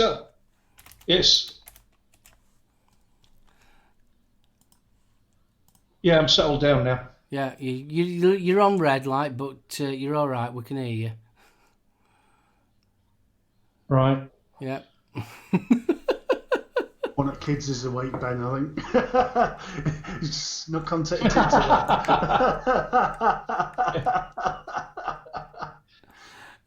But getting back to what you were saying, Steve, it was like the problem with a lot of these stories that we're hearing. It was like the ones that was having cardio and that lot. The other day, what was they actually vaping? Yeah, they were having to have injecting me steroids and that lot because there was breathing problems and things like that. And what it turns out that there wasn't exactly vaping just normal e-juice. Oh yeah, the spice stuff. Exactly. Yeah. So which is adulterated juice. It's not sold. It's never made with spice in it. If you decide to add stuff to it, I thought everything's all right with our stream. Just giving to chat. Everything all right? Hey up. A bit of a flicker on yours there, but yeah. Okay, buddy. Sorry, I'm talking to Ben via chat. He's going to reboot. I was going to say he's just suddenly disappeared from my screen. Yeah, so no, mine's just. Quick, close the doors. The bugger's trying to escape. Oh, bless. Just everything all right on the stream, everyone. Yeah, Tetley's just said all good. It is. Yeah, I mean, I'm getting no drops or anything like that on this side. But just double check. That's a very good point Tetley's just raised as well. Juul in the States is 50 mil. Yeah, I mean that's why I don't think Juul will take off here anyway. Because of that. So yeah, because I mean we're limited to 20 milligrams. I was going to say 2% then, and we had to go at 1, didn't we? And yeah, the amount of vapor you get out of it, you know, I got more smoke out of a cigarette than I got out of that Juul. Let's face it, I think there are better pod systems out there than the Juul. That's why I can't understand. Where I got the opportunity to try a Juul, and I thought I was really looking forward to it, to be honest with you, because of all the hype. I thought I can't wait to try this because this is supposed to be the B's and E's of the pod world, and very disappointing. Very, very disappointed. The fit and finish of the actual pod itself is very rectangular. It's very sharp on the edges. It's not comfortable in the mouth at all. The flavour that we was getting off it was very, very muted. The vapour that we was getting off it was okay. But yeah, in general, I didn't rate note to it, to be honest with you. I think there are far, far superior pod systems out there compared to the Juul. So the only reason I think that the Juul have done so well is A, their clever marketing, and B, because they've got 50 milligrams in their pod salts. Well, yeah. I think that's the only reason why Juul are doing so well. Abby's just said vape 50ml Nick salts for a few weeks. Had to stop because my heart was skipping a beat a lot. Well, that's the feeling, like it's skipping a beat now. And then a quick Nick salt and boom, all okay. Some people do have a... I mean, let's face it. I mean, just on nicotine alone, I mean, people have different tolerances as well, and it's what you've been exposed to. I mean, when I went from smoking to vaping, I were on 36 milligram. And I was on that all the time, day in, day out, and I was quite happy as Larry. It's like the Nick salts in the Passito. You can take 20ml. I can't. I mean, we're all different. I mean, it's painful. I mean, let's face it. We all have a nice drink now and again, and some people can drink gallons of the stuff, and then other people's can have just 1 pint and be all over the shop. He's back. No, user is offline. He is back. He's Am there. I? You're back. He's back. Am I? Right. You're back. Hello. Danger, Will Robinson. Danger. That was like the shopkeeper out of Mr. Ben. Bing! And he appeared. You went all super robot on me. Did I? Yeah. Oh, we're all strong now by the looks of it. You got green bars everywhere. Right, what have I missed? We was just on about Juul and how I think they're rubbish. Juul? Yeah. Yeah. I tried one a month ago, something like that, and it was horrible. We was just talking about the actual fit and finish of it, though. The actual fit and finish, it just feels like they've got a piece of aluminium, bent it into a oblong, and then stuck a pod on top of it. There's no finesse about it at all. No. Yeah. All the seams and stuff. It looks like it's sort of been. You can see what it's just pressed around to make an oblong shape, and it literally and it's as sharp as anything. Everywhere that you touch it, it is sharp. It's got sharp edges. The mouthpiece itself, that is sharp. It's very what we're calling the word elongated. Yeah, squarish. It's just sharp. Whereas there's lots of pods out there that's really nice in the hand and everything. Yeah, like you say, I think the 50ml was the other bit. I still say the marketing of Juul and the 50 milligrams was its key point. Oh yeah, it's not about the flavours. No, it's about the buzz. Because the flavour, you can barely taste anything. Yeah. I mean, even if something says an apple on it, you normally get quite a punchy flavour with an apple. Yeah. You know, the Juul one, it was just there. I mean, don't get me wrong. I mean, pod systems have their place, and they really do have their place. But but me personally, I think it's just so oversaturated with them. I think that's the problem with them. They are just so oversaturated. And for the consumer, the problem lies is where you're going to get your pods. Now, if there was all like your 510, we've said this many times, if they had a fitment that it was a 510, a standard fitment that you could put other pods onto it, then yeah, fair enough. But because you're getting random companies, and I mean literally companies I've never ever heard of, bringing out a pod system, it's so like the actual consumer is not going to be able to buy the pod, and it's another throwaway thing. I mean, that's one thing about the beauty about Aspire. You go to any brick and mortar store and they have Nautilus coils, guarantee you. Don't matter which company, they will have Nautilus coils in. It's one of the reasons that I bought the .aio for exactly that reason, because it comes with the Nautilus adapter. Yeah. And I knew them, and but it goes in fads. I mean, I can't go to a B&M without there being the Nord coils on the shelf. But as soon as that falls out of favour, that's going to disappear. Yeah. You know, and I've got a Nord.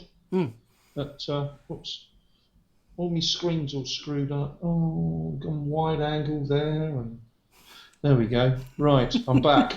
Right, woosah. It's all right, you know. You've only got 15 minutes. You've done well, kid. Come on. You've done really, really well. I mean, we've done a lot of vaping this week, and normally we do a lot more different bits. We've done a lot of TV, etc. Now, Philippines, Ben, with the massive American influence that you were talking about last week, because obviously it was the world's largest aircraft carrier, wasn't it, for a while? The Philippines. Very much so, yeah. So the music scene over there, what do you get? Do you get a lot of local stuff? Do you get American stuff coming over, or? Right, and that's actually quite an interesting question. Until a few years ago, everything was basically Western music. It's something that I actually got involved with when I worked in the Middle East. I used to come over to the Philippines. It's how I got to know the Philippines. Back in '94, I started coming over to the Philippines to get bands to go and play in the Middle East hotels. There are factories that manufacture bands here. You'll get bass, drums, probably a keyboard, one male singer and 3 female singers. That's the format. And they churn these bands out. And they've got playlists that run from the 60s up until modern music. And, you know, if they've been given a tape, if there's a stretch in the tape, they'll play that stretch. If there's a scratch on the record, they'll play that scratch. The musicians here are, as far as I'm concerned, they're the best in the world. This country is just so musical. You see a bunch of the real bad amateur ones going onto Pop Idol and X Factor and that sort of stuff all over the world. You've had loads of them in the UK. Everybody sings here. Everybody sings. But the point being, just a few years ago, the Philippines said, well, we're proud Filipinos. Where's our local music? There's been, just for a few years, there's been a massive push to get Western music off the radios and more Filipino. I forget the anagram that they use for it, but it's Filipino's own music. It's got a lot of. It follows the trends in Europe and America. If grunge is a thing, then grunge is a thing here, but it's done in Filipino. If punk's a thing, punk's done in Filipino. But the music here, you go to any bar, there's a band playing, and they are phenomenal musicians. Phenomenal. Obviously, Journey's huge because the Filipino guy that took over as lead singer of Journey. Arnel Pineda. Pineda, yeah. He's middle of the road rock. Middle of the road American rock is massive here. You can see that any night that you want. What else is over here? You've got a lot of clubs, almost like old tea clubs. Afternoon tea dance. Really? And you'll be listening to Frank Sinatra and Elvis Presley and Bing Crosby and all that sort of thing. You can go to clubs just for that style of music. Jazz is big here. You name it. The music scene is huge. I like the idea of the Rat Pack tea dances. Oh yeah. What a fantastic idea. And people dress up for them. The 50s style with the narrow black tie and the girls in their gowns and stuff like that. And you just go to a club and it's just singer after singer that perform that sort of music. It's often in the hotels, to be fair. But they, and there's one of them. There's a very famous DJ over here. He's a bit of a political activist as well, but he owns a chain of music stores and all the rest of it. He's been a DJ here for a long time. His show is actually televised every week, and he does a lot of rock and roll and old stuff. And it's just on one of the local channels. I mean, probably millions of people watch it. But any facet of music, it's done here. Whether it's thrash metal and death metal, and it's here. And there's people that do it here very, very, very, very well. Yeah, it's a big scene, huge scene. It's probably the biggest thing going as far as entertainment goes here. You go out and go and see a band. Well, just thinking with you saying sort of still being classed as third world, not everybody's going to be able to afford all the white goods, are they? But most people, even the poorest, can normally afford to go down the bar and see a band for a good night out. Yeah, exactly. Have you seen? I forget what they call themselves now. It was the Filipino Beatles. Yes. They're really quite well known. The Bloomingdales or the Bloomin' something. Yeah, something they are Blooms. amazing. They are extra. You just close your, especially I would say more early Beatles. From that's the gear. 63 to 66 Yeah. era. Yeah. If you close your eyes, you would swear blind you're listening to Beatles. They have got their harmonies, because if you listen to Beatles music, very harmonised, very, very harmonised. And they've got exactly the same kit. Yeah. If he's playing a Rickenbacker, he's got a Rickenbacker. If he's playing through a Marshall stack or a Fender or a Music Man or whatever, that's what they've got. So and I can go up to the Hard Rock Cafe in Manila here, and they'll be playing on a Friday night or something like that. As to a lot of musicians, but the big thing that you'll see is the girls love a big ballad. You've got you've had a couple of Filipinos on in London for what was the Vietnamese Vietnam War play musical in London. Miss Saigon. Miss Saigon. She was a Filipina, Leah Salonga. You've had Cats and a couple of the other big shows over there have had Filipino leads, females. But a big ballad. You go to any I walk down the high street tonight and there'll be, 10, 15 karaoke's going off. Everybody singing Celine Dion and whatever, Whitney Houston, and that's the thing. You just look at it on the internet. There's just millions of them, and everybody can sing. It's frightening. Underneath my TV over there is a Magic Mic, which is a Filipino brand with the two microphones. And if I've only got to step outside for 10 minutes, and the missus in here with a microphone and giving it loads.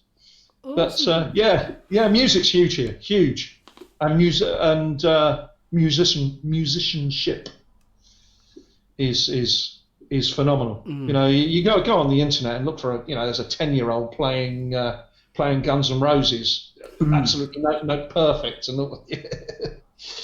and the riff that shall not be played in music stores. You know, little kids playing it on ukuleles and God knows what else. There's nothing wrong with Stairway to Heaven.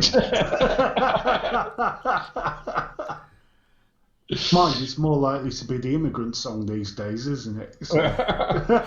Horsham's just put an interesting one in. He saw Miss Saigon and they were using cigarettes. Oh, in place of the real fags on stage. Oh, that's okay. There you go. The Tagalog Elvis, says Tetley Man. Which one? But they have a competition every year, which is televised, and there's 10 or 15 Elvises, Filipino Elvises, that get on stage and vie for Elvis.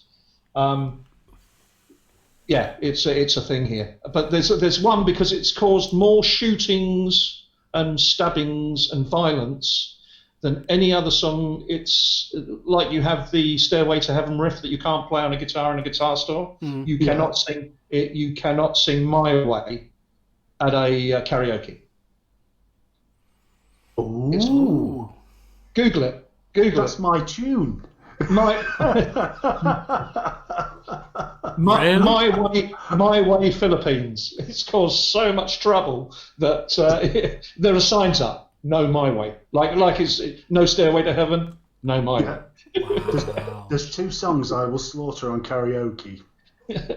One's My Way, and the other one's Falling in Love with You, the Elvis.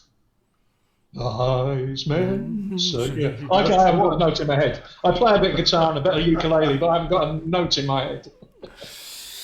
Oh dear. Yeah. So.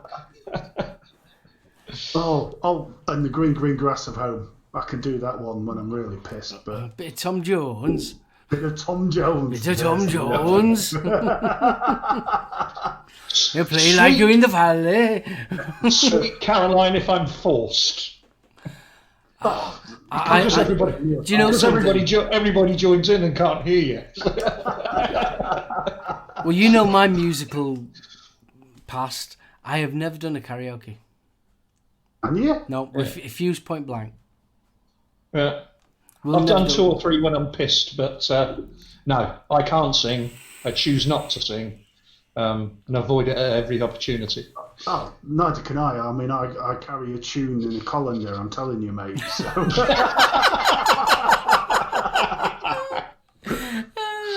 What was the whales beaching on Skeggy Beach when? Oh God. There's dolphins clicking away, going, make him stop, make him stop. Yeah. But no, I mean, I'm glad we've touched on as much vapey stuff as we have, because obviously there was so much we didn't get to talk about last week. So it's been really nice to sort of catch up on that stuff. Christ, it's 10 to 11, quarter to 11. Yeah. It's gone so quick. And you've not even seen what's happening in the Grand Prix. I've turned the telly off, so I haven't got a clue. Don't tell me. Don't tell you. Spoiler. I'll turn fucking chat off. Excuse me, which I'll turn chat off. There you go. I'm going to reduce chat just in case anybody puts it in there. I'll watch the highlights afterwards. Somebody went fast and somebody won. Yeah. There were a first, second, and third. That's what I'm going to tell you.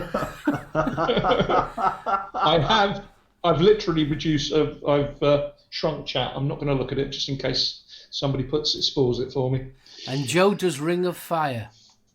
Oh, good choice. There you go. Actually, the Johnny Cash version of Her. Yeah.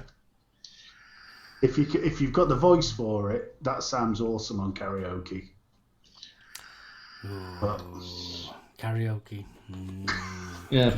Says the man that used to sit on stage plucking away at the cigar box. Oh yeah, I mean I'll do my own stuff and that lot. Yeah, I'm quite happy to do. I mean I used to gig and that lot back in the day, but no, I've never been into karaoke. Never. I'll tell you what, Ben. He's got a voice that's just C6 Steve. You know, that sort of style of blues is brilliant. Right. Actually, I learned to play guitar when I was forced to play guitar when I was 8. My parents both played piano, and I showed no interest in the pianos. They forced me to pick up a guitar when I was 8. I had this I was 8. I'm only 5'6" now, but I was even tinier then. I mean, I remember walking down the road, as you used to be able to in those days, with a full-size acoustic strapped around me that I couldn't see. Oh, that's gorgeous. Oh, I've seen that online. Yeah. Yeah, that's what I play. And I used to go and see Mrs. Rolfe. I remember she was one of my teachers during the day at school. She forced me to play guitar. As soon as she moved away, which is I had about 2 years of lessons. She moved away, guitar went under the bed, and I thought nothing of it. A couple of my mates at school formed a blues band. They were called Rhythm Method and Safe Sax. 2 sax players, or a sax and a trumpet player, and a 4-piece or 5-piece with a vocalist. These guys didn't. I was a rugby player, I was a drinker, I was this and that, and these guys were getting laid. So I said, if I get my guitar out, can I join in? And they still play today. Yeah. The same guys. They've not moved away from home or anything. They still play today. And we used to do Blues Brothers, Dr. Feelgood, George Thorogood and the Destroyers, and a few, just real simple, 3-chord, 12 bars, middle 8, turn round, and just play the pubs. And it was just so much fun. We were shit, and it was so much fun. Yes. So and then I stopped again. I've got a Gibson ES335 here. Oh, nice. That probably hasn't been picked up in 5 years. And I've got a little ukulele that I'm trying to learn to play at the moment. I've got a couple of ukuleles. My favourite is my Strat. I've got a Fender 1971, American made. Is that? I was going to say that's CBS, right? Yeah. Pre-Japanese. Yeah, pre-Japanese, that one. Yeah, that's my baby. But then the rest of them are all bangers and junk that I've thrown together and built myself. And got a couple of banjos. I've got a 1920th. You can just see it just in the corner there, next to there. Yeah. Just there, you can just see it. That is a 1920s Zenith banjo. So yeah. Wow, fun enough, my grandfather played banjo and harmonica. Back in he's I don't know, he was in his 80s when he died in the 70s, so he was an old man. Really old. When I used to really when I used to do the big blues festivals, I used to have my bass drum, my hi-hat, mouth organ and my guitar all in one go, and sing. That was fun. It was complete one-man band I was, and thoroughly enjoyed it. I can't vape, look at the camera and look at chat at the same time, so how you did all of that, I don't know. Yeah, so when I turn around to say to my wife that I can't multitask, I've got no excuse. I think it's worth mentioning Horsham's comment. I used to sing through my bottom, went to an audition, but got thrown off stage for clearing my throat.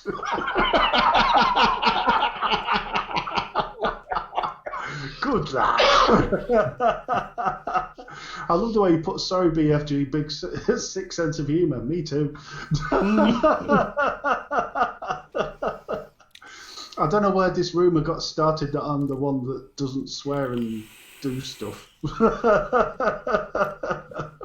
I swore earlier. I dropped an F-bomb earlier, so I spilt a beer. So no, I do apologise. You hit it well, darling. Yeah, hit it very well. Trust me, kiddies, off screen, I get Tourette's. I think we all do. Yeah. Oh, I swear like a trooper. I'm constantly, whilst we're on here, I'm constantly aware of the vocabulary that I'm using. Constantly, it's difficult. I swear every other word normally. To be fair, I only swear when I'm angry. I have been known to use it. Go on. Sorry, go on. I have been known to use it sort of as a descriptive quite a lot. But because I know firstborn's watching the stream. Right. And the last thing he wants to see is his old man effing and jeffing all the time. So I think sometimes there is, let's be right, there is a time and a place for it. When you saw like there's a bunch of you just getting together, you're not on a live show. But I think some live shows, it's too much effing and jeffing and I think it's distracting. Yeah. I really do. Yeah, there's no reason why you shouldn't moderate it. I mean, if you actually hear me in normal mode, I'm swearing all the time. But as Billy Connolly says, I think it was him, said, yes, I do know lots of words, but I like fuck. Works every time. That was a time and a place.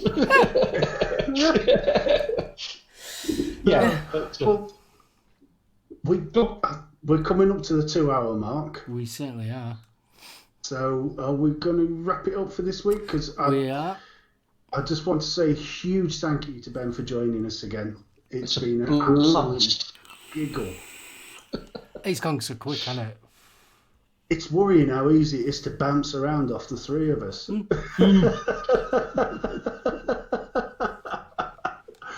Oh, bless. There's plenty more mods there to see at any other time. I think Joe's going to blame his divorce on you, Mark. He got his missus listening to blues music through your vids. Cool. That's awesome, isn't it? Yeah. Yes, Your Honour. I'd like to enter Exhibit A, SoulOhm.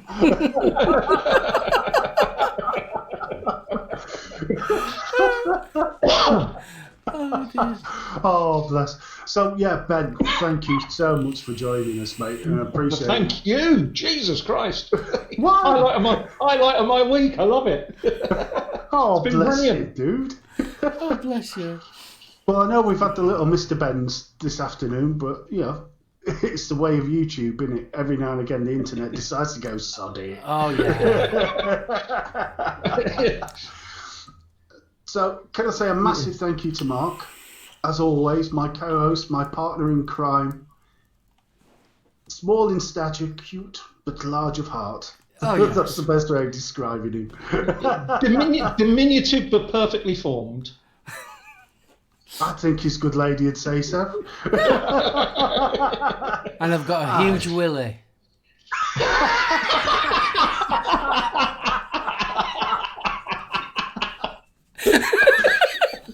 That's up there with I'm off to enjoy my wife. Bless you. Honestly, I'm just scratching now. Yes, Professor Vape's a bit early. Yes, it is, but it's been one of them days, mate. Right. Moving on to chat. Thank you so much. Without you guys, there really isn't a show, and you've been absolutely brilliant this week. The amount of information we get out of chat is amazing. Yeah. And the stuff we go away and look at. I've closed my chat and I don't know how to open it up again. That's what she said. Stop it! Oh, and a big thank you to all the spanners. You've another fantastic job, guys. Bless you. I didn't see much naughty going on in chat today, was there? There wasn't. No, there never is. Because I always say it, and I will say it to anybody that'll listen. We have one of the friendliest chat rooms on YouTube. We do. On both shows. Yeah, absolutely brilliant. I'll change it next week. We're aiming for a fall now. We're aiming for a fall. You can still be slapped with a banana, little lad.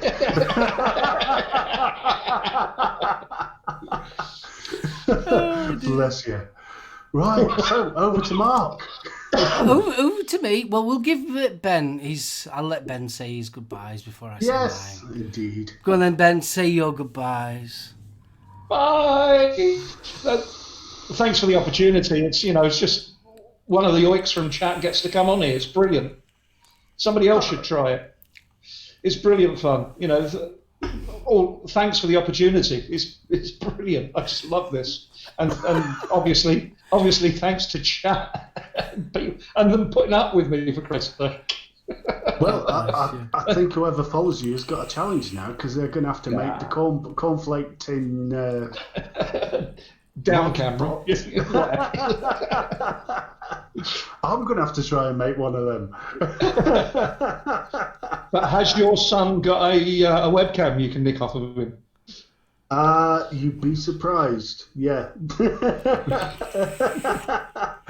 That's all you need. There you go. Right, I'm going to say... that's it. Thank you. Pleasure. Right, I'm going to say my goodbyes. Ben, it's been absolutely awesome with your kid out. I've thoroughly, and learnt so much as well. So, yeah, thank you very much. It's been brilliant. BFG, what more can I say? It's all my fault, is it? All your fault. Chat, just want to give you guys a... Good lad. Chat, I want to give you guys a big shout out and the people that's watching on the replay as well. Thank you for supporting us. It's always awesome. I'm going to wrap this one up. Let's everyone say tra, and I'll put the outro on. Ready? 1, 2, 3. Bye. New outro.